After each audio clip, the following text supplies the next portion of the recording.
Friends, আমি Madhumita paradise cooking channel থেকে তোমাদের স্বাগত জানাচ্ছি। জানিয়ে আজকে আমাদের রেসিপি হবে ফিশ ক্রোকে। এটি আমরা জানি যে আমরা মাছে ভাতে বাঙালি, আমরা মাছ খেতে যেমন ভালোবাসি, মাছের নতুনত্ব অনেক রেসিপি আমরা খুঁজে বেড়াই। এটি সেরকম একটি রেসিপি তোমাদের সাথে আমি শেয়ার করছি। তার জন্য আমি এখানে নিয়েছি ভেটকি মাছের ফিলে। ভেটকি মাছের ফিলেতে আমি নুন আর লেবুর রস, পাতিলেবুর রস মাখিয়ে রেখে দিয়েছি। এবার আমি এর মধ্যে দেব সামান্য হলুদ গুঁড়ো,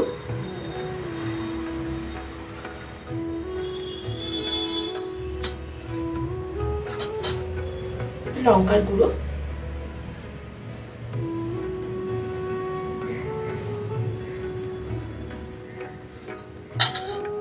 দিয়ে আমি একটু ভালোভাবে এখন মাখিয়ে নেব। এখানে আমি 2 টেবিল চামচ মতো হোয়াইট অয়েল নিয়ে গরম করেছি। এরপরে এর মধ্যেই আমি দেব পেঁয়াজ বাটা,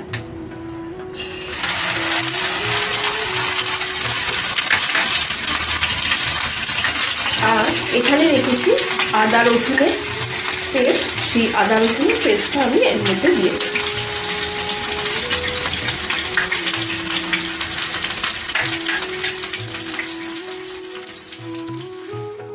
তারপরে দেব কাঁচা লঙ্কা কুচি,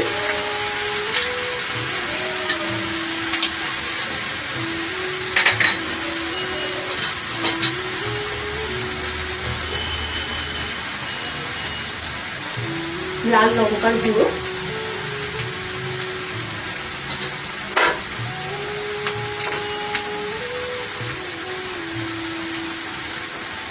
সামান্য ধনে গুঁড়ো,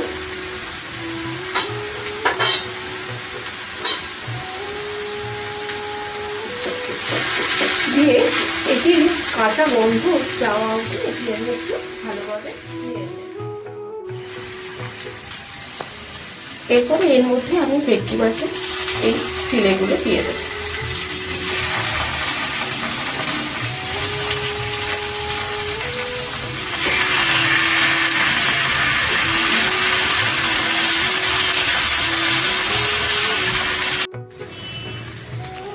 দেখো মাছটা আমাদের মানে একদম ঝুরঝুরে হয়ে এসছে। এরপরে আমি এখানে 3টে আলু নিয়েছি। এবার এই আলুর মধ্যে আমি সামান্য পরিমাণে নুন, খুবই সামান্য পরিমাণে নুন দেব, গোলমরিচ গুঁড়ো,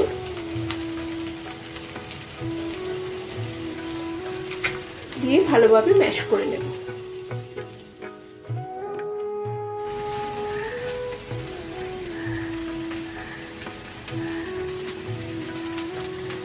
মাছের সাথে এরপরে আমি আলুটা মিশিয়ে দিলাম, দিয়ে আমি পুরটি তৈরি করব।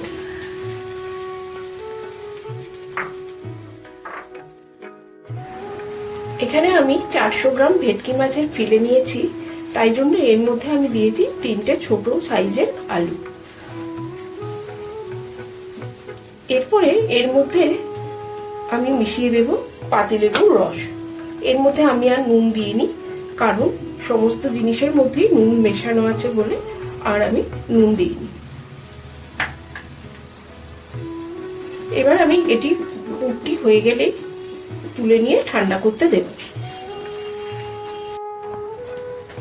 এখানে দেখো আমি ব্রেড ক্রাম্ব তৈরি করে নিয়েছি। একটি ডিম নিয়ে ফেটিয়ে রেখে দিয়েছি সামান্য নুন দিয়ে, আর পুরটিও আমাদের ঠান্ডা হয়ে গেছে। এবার এর থেকে আমি এই ফিশ কোকেগুলো তৈরি করব। তোমরা হয়তো ভাবছো যে আমি হঠাৎ করে ফিশ চপ তৈরি করছি আর ফিশ কোকে কেন বলছি।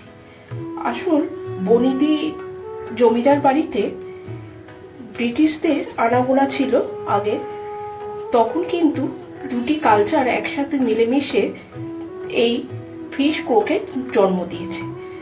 আর তখনকার দিনে যেহেতু এটি খুব বড় ব্যাপার ছিল, তার জন্য এটির নাম দেয়া হয়েছে ফিশ ক্রোকে।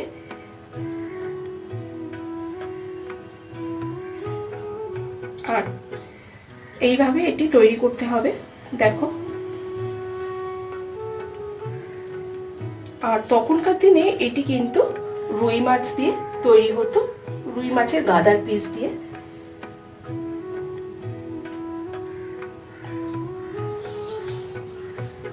এবার ব্রেড ক্রাম্বের মধ্যে এটি ভালোভাবে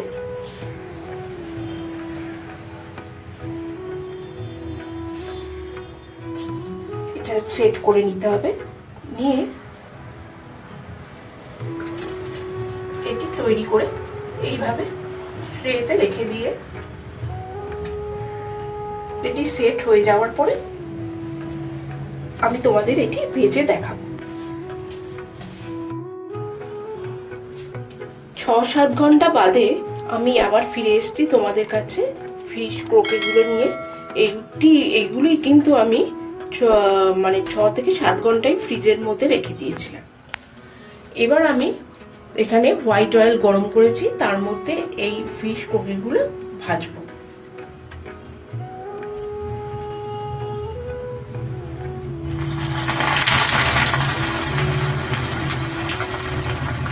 তখনকার দিনে এই রেসিপিটা বাবুর্চির কাছ থেকে শেখা একটি রেসিপি।